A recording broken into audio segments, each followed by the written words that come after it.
Oh, this makes sense. Donald walked out on the family when JD was a toddler. When JD was 6, his parents officially divorced after his father left the family a few years prior. He reflected in Hillbilly Elegy how his mother informed him of the divorce by telling him he'd never see his biological father again. It was the saddest I had ever felt, he wrote in his memoir. Of all the things I hated about my childhood, nothing compared to the revolving door of father figures. One of the funniest moments about this is that his dad's name is Donald. That's crazy.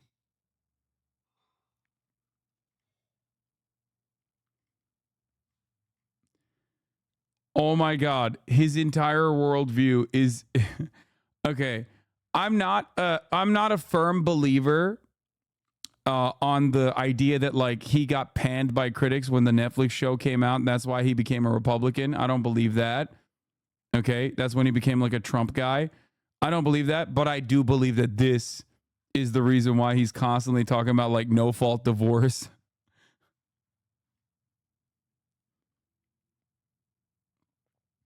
Now we fucking know daddy issues is like motivating him to come out and look like an unhinged sociopath. Every time he talks about women having bodily autonomy as it pertains to both reproductive rights, but also as it pertains to divorce.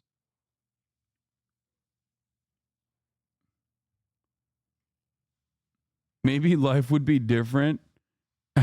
Maybe life would be different if the government forced his father not to leave.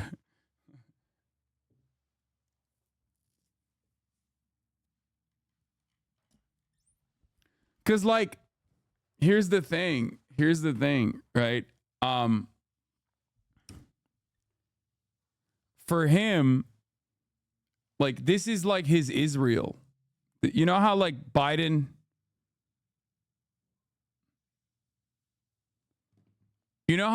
is just like weirdly so pro-Israel out of nowhere, and people constantly tell him like, dude, like dial it back. What the fuck are you doing? Like you're coming across really fucking unhinged on this issue. And he's just like, I'm a Zionist. And I've always been a Zionist. JD Vance's Israel is this. What Israel is to Biden, denying women bodily autonomy is to JD Vance. He just has this like unimaginable commitment, despite the fact that it plays really poorly with the broader electorate because of his own personal convictions.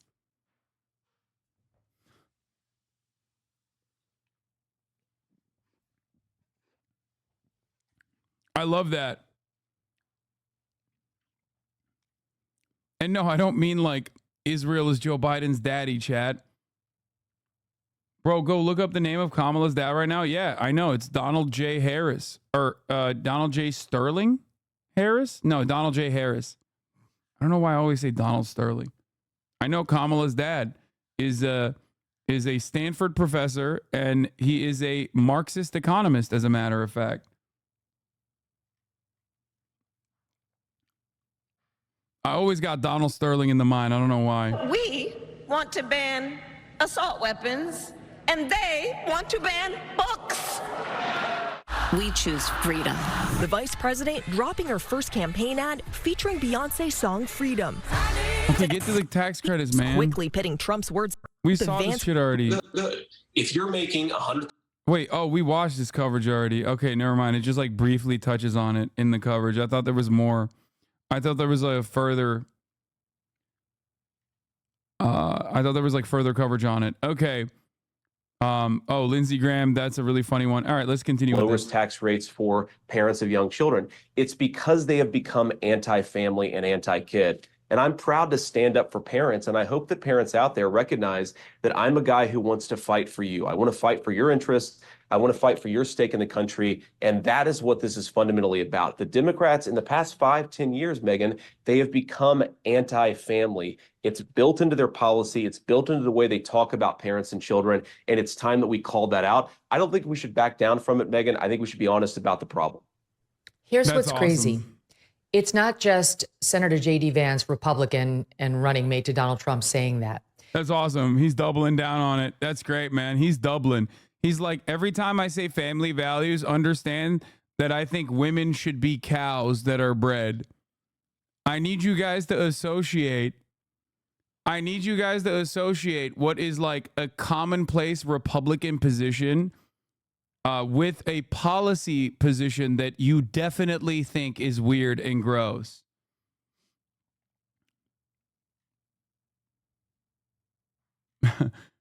Let's be honest, though. A good policy would be to offer tax incentives to people with kids. Just don't penalize people for not having kids. Wow. If only there was that exact same policy.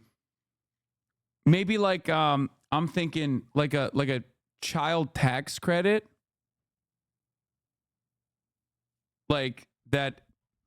I feel like that would gut childhood poverty by half.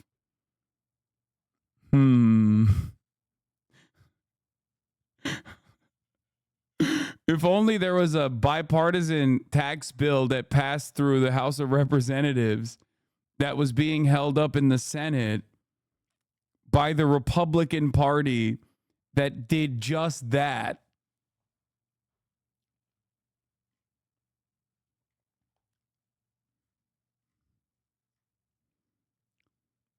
That's kind of what we've been talking about. Chatter, you might have came in late, but that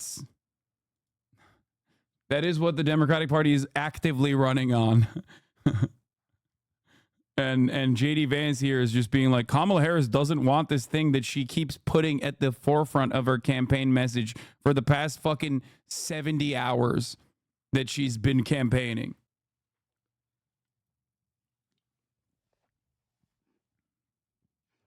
Just recently, there was a long piece, June 10th, 2024, in the New York Times, and another one in the New Yorker, highlighting a book that's called What Are Children For? On Ambivalence and Choice, in which the authors, leftists, liberals, got deep into this very problem and chastised their own side for the reluctance to have children and the messaging to young women about priorities. It's not just a Republican thing. The honest liberals will admit themselves that somehow the Democrats are running away from family as one of their previous old core values. I'll just give you a couple of excerpts from the New York Times piece by these two authors, Anastasia Berg and Rachel Wiseman. Again, this was a month ago. They write, for progressives, waiting to have children has become a kind of ethical imperative. They go on to say, the success narratives of modern liberal life leave little room for having a family. They say this is not just a recipe for unhappiness. It also reflects a deep confusion. And they go on to write as follows. The question of children ultimately transcends politics. In deciding whether to have them, we confront a philosophical challenge. Is life, however imperfect and however challenging, however fraught with political disagreement and disaster, worth living? So this is not, and I could go on. I mean, the New Yorker piece had the similar point. We've seen it from AOC. We've seen it from the hardcore environmentalists on the left in particular, urging people not to have children because they don't see a future for the country or the world. Yeah, Megan, and I think it's profoundly weird and dangerous rhetoric. As you know, I think most parents would say professional achievements, whether you're a mom or a dad, all that stuff eventually fades away. The thing that you're most proud of is having kids, what your kids do, the relationship that you have with your family. That is what I think brings the most meaning to life is family, not all these weird little accomplishments and degrees and everything else, right? It's family that really brings the most meaning to our lives. And Megan, this comment that I made was actually motivated in part by a conversation I had with my wife, where, you know, she at the time had 2 babies. We hadn't yet had a third. And she was talking about how she felt this incredible professional pressure to not have kids because it set back her professional advancement. And what a weird society that we've set up where moms who want to work, the thought that a lot of them are having is, I can't have more babies because it's going to be bad for my career. How about we make the workplace more accommodating to working moms and working dads so that we can promote a real culture of life? You started your monologue, Megan, talking about how we have the lowest birth rate and basically in our history in this country. What our young moms and dads are telling us is they don't feel comfortable in this society bringing new life into the world. That is a catastrophe. Hi, I'm new here. Are a Democrat or Republican? You mean this guy? You think the way he's talking about this issue, you think like he might literally be a liberal, right? Except he has all of the worst liberal instincts in terms of like, one, recognizing the underlying problems, but then simultaneously approaching it with the most technocratic solution that is also weirdly right-wing. Okay? I think chatter means you. Oh, I'm neither. Catastrophic problem. And it's interesting when I raise this issue about we don't have enough babies, a lot of liberals and a lot of people on the left will say, well, we can just replace American children with immigrants. That's not what people are saying at all. It's because it's far too costly to have children. People just can't do it because surviving on a single income household, surviving as a single income household is almost impossible. Okay, that's number one. And number two, like the child tax credit that the Republican Party, his party, tried to ether, is literally addressing that to a certain degree. What's crazy about this is this is where Joe Biden and the Democratic Party should be talking about the hypocrisy. Okay?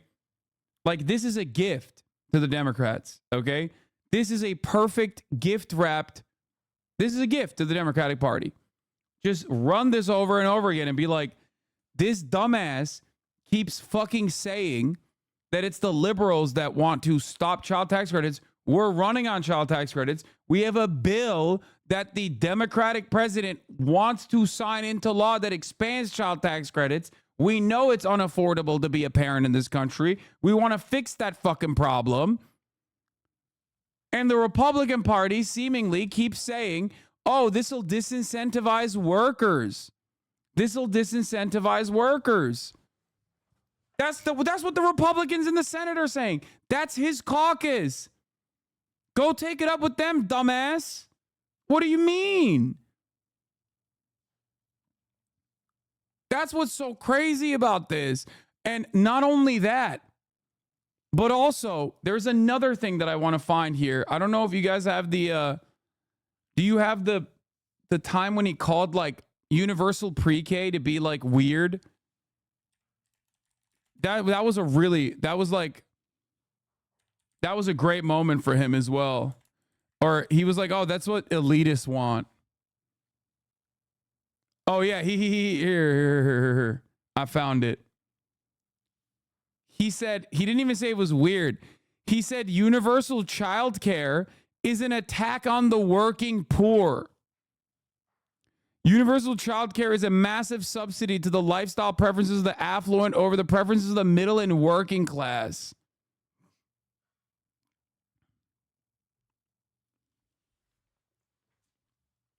Using a chart from the National Marriage Project at the University of Virginia, Wilcox actually raised some interesting points about the effects of separation from parents at a young age on the kid's development.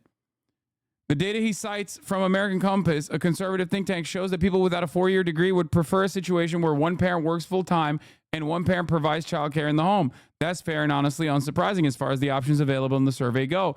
I can see how that one is more appealing to many people, especially people whose low-paying jobs, quite frankly, suck. Except the reality is that if they were to adopt child tax credit expansion and also add universal child care in general, okay, why the fuck would the working poor say no to that? It's just not an option for them in that fucking poll that he's using. But the first problem here is that Wilcox isn't just arguing against universal daycare. He's also arguing that Americans without a college degree would rather have direct cash assistance from the government or a wage subsidy that boosts their family's income. That's pretty much exactly what the child tax credit expansion in the American Rescue Plan does. put cash in the pockets of parents directly every month. It's also an idea every Republican in Congress voted against as part of the full bill. President Joe Biden said in his joint address to Congress on Wednesday that he wants to make that expansion permanent. Vance would prefer a plan like the one from Senator Josh Hawley, offers smaller payments under more constrained conditions as far as policies go as a start, but wouldn't aid nearly as many families on a regular basis as Biden's proposed permanent expansion. So if that's off the table, then how about a wage increase for Americans without a college degree? They make up 78% of minimum wage workers, according to the Bureau of Labor Statistics. And yet, nope, that's off the table too. Biden's proposal to raise the federal minimum wage to $15 an hour, which he touted again Wednesday night, is a non-starter for most Republicans. This is before the Democrats tanked that, by the way, by saying the Senate parliamentarian, when they tried to attach it to a different bill, the Senate parliamentarian declared it to be a non-starter. And they basically turned around and said, okay, oops, we can't do that. Which is why I was very angry at the Democratic Party at the time, because it was objectively stupid for the Democrats to leave this on the fucking table and not argue on partisan boundaries, but allow the Democratic Party itself to get cooked by bullshit Senate parliamentarian appointed positions. The Heritage Foundation also argued that raising the minimum wage to $15 would come with the corresponding spike in child care costs across the country. So they don't want to fix the problem, is what I mean. Tax credits, to some extent, social safety nets don't raise fertility rates. There are many examples from the EU. Brother, what are you talking about? Who gives a fucking shit about raising the fertility rates? What kind of nonsense is this? The American fertility rates are high specifically as a consequence of immigration. That's it. Yes, more developed nations have less children. Why are you fucking talking about the necessity to increase the fucking fertility rates? What?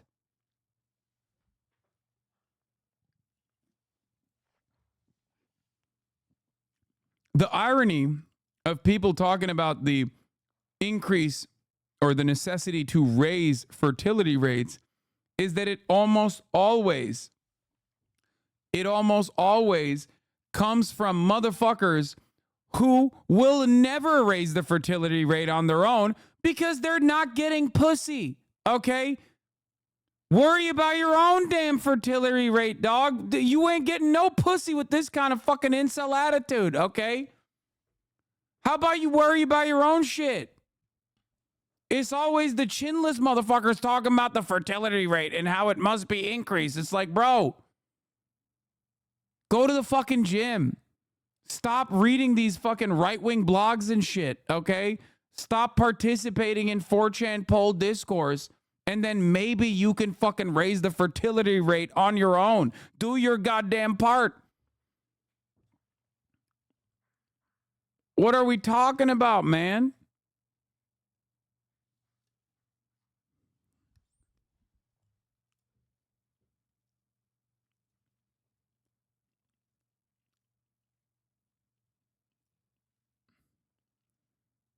It's a U curve, by the way. The highest income earners have higher fertility rates than middle class. Yeah, like Elon.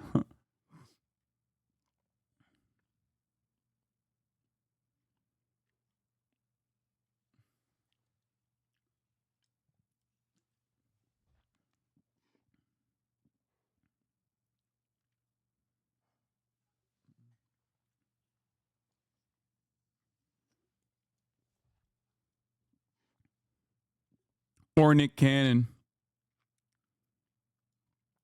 That chatter is wrong. Scandies have higher fertility rates because they get more benefits.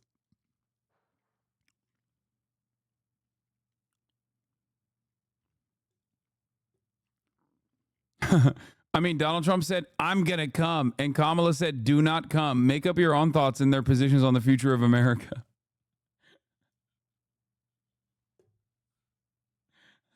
True. Okay, you got him. You got me there. I have no answer for this. You are right.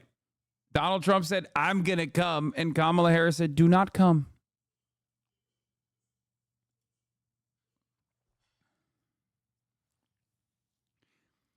Anyway, ultimately, I don't think the average American is thinking about having children as like increasing the birth rates of white people, okay?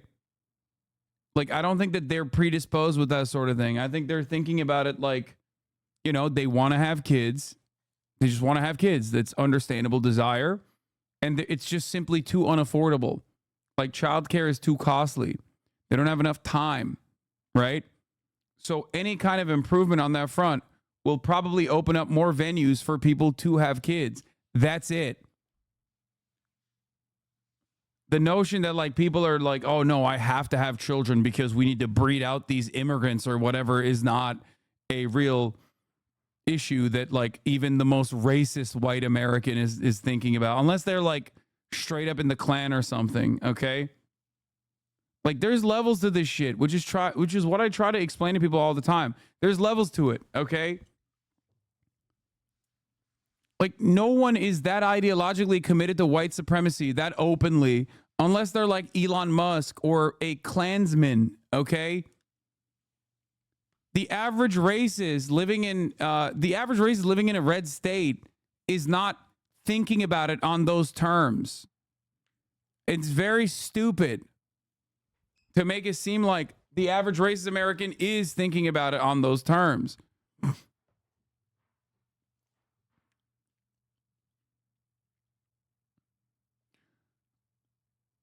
Dude, what is going on with this today? I know this is like a meta. I guess it's a meta on Twitch or something.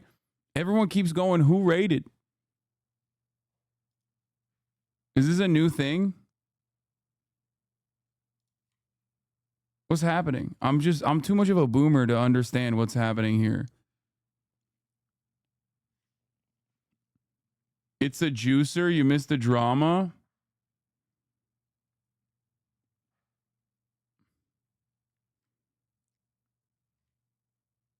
What is it? It's trending on Twitter because someone found a clip of you getting mad at it once. Wait, it is? I'm getting baited? I don't even know. When you had 10K viewers, someone asked who rated and you banned him? That's it? That's what they're trying to make fucking drama out of?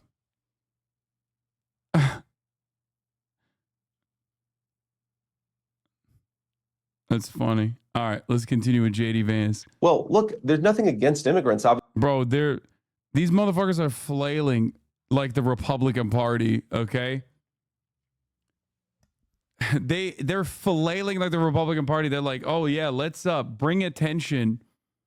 Let's bring attention to something that is like objectively untrue, especially at this moment.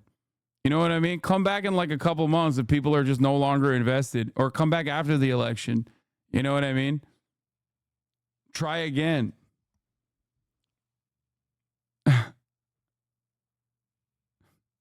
Obviously, I'm married to the daughter of immigrants, but if your society is not having enough children to replace itself, that is a profoundly dangerous and destabilizing thing. You look across history, that's a real problem. So I just think that we have to say, Megan, having kids is good. Being a parent changes your perspective on the world. That is not a bad thing to stand up for parents. In fact, it's the best thing. If our politics isn't standing up for parents, then what the hell are we doing, Megan? All right, I'm giving you the New Yorker. Again, this is, the first was from the New York Times. Here's the New Yorker, How Liberals Talk About Children by Jay Caspian Kang. This is from June. This is a month ago. And it ends with the following. He talks about how, this person, Jay, talks about how the messaging from leftists around children is all about their economic value, how much they're going to cost, what kind of a burden they're going to be, as opposed to the goodness they bring into the world and our lives. Oh my God, they're so dumb. Oh my God, that's awesome. That's literally, yes, dude. That is a significant hurdle for average people. What is this like spiritual, holistic attitude, bro? That's the whole point. What do you mean? Wow, I can't believe leftists are talking about the material realities that basically make it impossible to have children if you want to have children, even if you want to have children. Wow. I can't believe that leftists are talking about the economy instead of how sick it would be to nut inside of your wife and just leave it at that. Lives. And the piece ends as follows. We should talk about them as a universal and immutable good. So that's exactly what you did in those remarks, JD, and I understood it completely.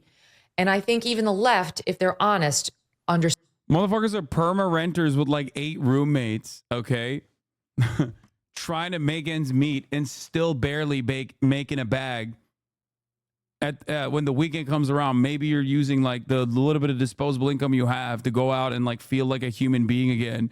And these guys are out here being like, why don't you just raise your children on good vibes?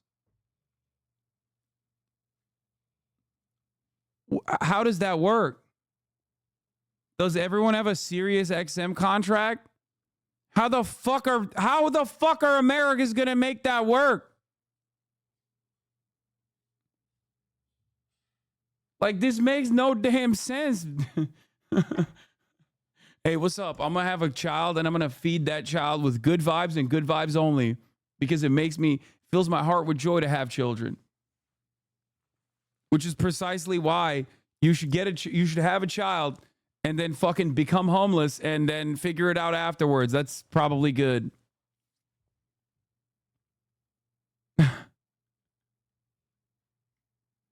Understands that piece of it. Do you think America... Anyway, that's fire. Now the Vice President Kamala Harris. That's fire. But yeah, JD Vance also, I feel like I missed this part, but didn't JD Vance in that interview tell Megyn Kelly? I guess I like didn't hear that part. Megyn Kelly on childless cat ladies. Obviously, it was a sarcastic comment. I've got nothing against cats. People are focusing so much on the sarcasm and not on the substance. And the substance of what I said, Megyn, I'm sorry, it is true. Doubling down on this theory that childless women are ruining the country while also looking like a gutless flip-flopper by semi-apologizing and also driving more attention to the entire controversy by addressing it. You are watching a master at work, says Ed Ingermantum. Okay. There's more I want to mention on this front. Hold on. Where is it? There was another thing that I wanted to talk about, which was, I believe this like the JD Vance take on like taxing those who don't have children more, which they already do get taxed more because they don't have dependents, is so unimaginably stupid. Okay. So unimaginably stupid. Why? Because it's like 30% of the fucking eligible voter base that you are saying you want to tax more as a Republican. Like, that's why obviously motherfuckers like Dave Portnoy are gonna be like, what are you saying, dude? Like, as a Republican, you're saying 30% of the voter eligible public could suck shit and get taxed even more than they already do when they already get taxed higher as a consequence of not having dependents. What a stupid idea. How is this man not vetted at all? Anyway, this is also some interesting news. The results are significant coming out of Detroit News, a new poll. In January, the same pollster had Trump leading Biden by 8 points in Michigan, 47 to 39%. The new Michigan poll shows Trump at 41, Harris at 41, and Kennedy at 10. Entirely new race. Trump lost a decent amount. Harris gained a marginal amount, but still an amount nonetheless. And of course, RFK coming in hot with that 10%.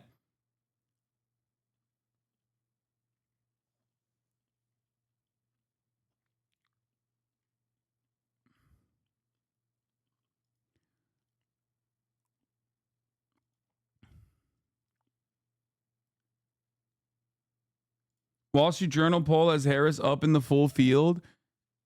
Trump up 49 to 47 in a two-way, but Harris up 45 to 44 in the full field.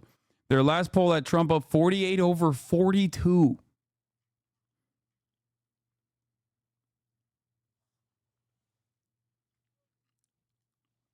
That's wild.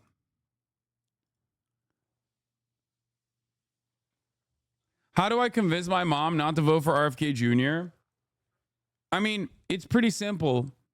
If you're voting for RFK Jr. over regular run-of-the-mill Democrat, insert whoever the Democratic ticket is, you probably are doing so because you just have like kind of kooky ideas about medication. And no, I don't mean just vaccines. I mean like in general medication, right? Medicine, modern medicine to be exact. Because like that's the major difference that RFK Jr. has from the regular run-of-the-mill Democrat. I mean, he's also like an objectively weird dude, but that's the most significant difference is that like he's a conspiracy guy with brainworms. Literally, I mean that literally. I don't mean that as a figurative term of speech. I mean literally he had brainworms and also is anti-modern medicine. So like everything beyond that, he is a regular run-of-the-mill Democrat, down to like the unconditional support for Israel. Like he just basically hits the he basically gets the conspiracy crank vote while simultaneously being a Democrat, which is part of the reason why I think he takes away a lot more votes than Donald Trump than he does from the Democratic Party. So I don't know. I feel like it's going to be difficult to move your parents away from voting for RFK because like those are just the cranks. And when there is like a crank meter, when there's a crank magnet like RFK on a ticket as an independent, cranks love that shit. They think that they're making like a brave anti-establishment choice.